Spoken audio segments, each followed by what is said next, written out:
You're charged with the offense of evading arrest detention with a vehicle. That's a third-degree felony. Range of punishment is anywhere from 2 to 10 years in prison and up to a $10,000 fine. Did you understand that the court were to grant your application for deferred adjudication? If for any reason your deferred adjudication were revoked, the court could find you guilty and sentence you up to 10 years in prison and up to a $10,000 fine? Counsel, has your client been able to provide you with any defenses? Yes, sir. Do you believe he has a rational as well as a factual understanding of the charges against him? I do. Do you believe he's currently competent and was legally sane at the time of the offense? I do. Has anyone threatened you, coerced you, or placed you in fear to get you to enter this plea? No.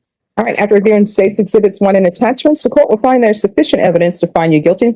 Court will defer finding of guilt as you've applied for deferred adjudication. Are you proceeding with sentencing? Yes, sir. Anything you wish to say on behalf of your client? I would ask the court to follow the plea bargain. Mr. Ortega has no criminal record.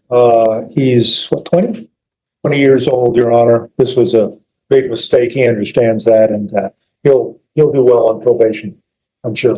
All right. So why are you going 100 miles per hour? To be honest with you, Your Honor, that day I was going to school.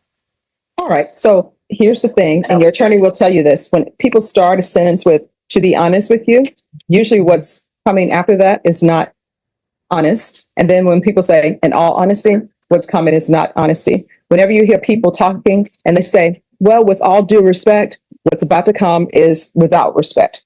So you're speeding, going 100 miles per hour. Why? I was going to school. Yeah, but why are you going 100 miles per hour? Other people go to school. They're not going 100 miles per hour. I'm sorry, what? I was running late here.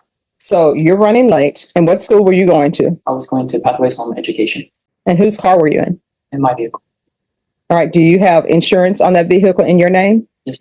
And were you paying for that vehicle and paying for the insurance? Not the insurance, Your Honor. Who was paying for the insurance? Paid my mother. And so how long were you in doing home education with Pathways? About 3 months. And where were you doing education before Pathways? It was Stevens High School.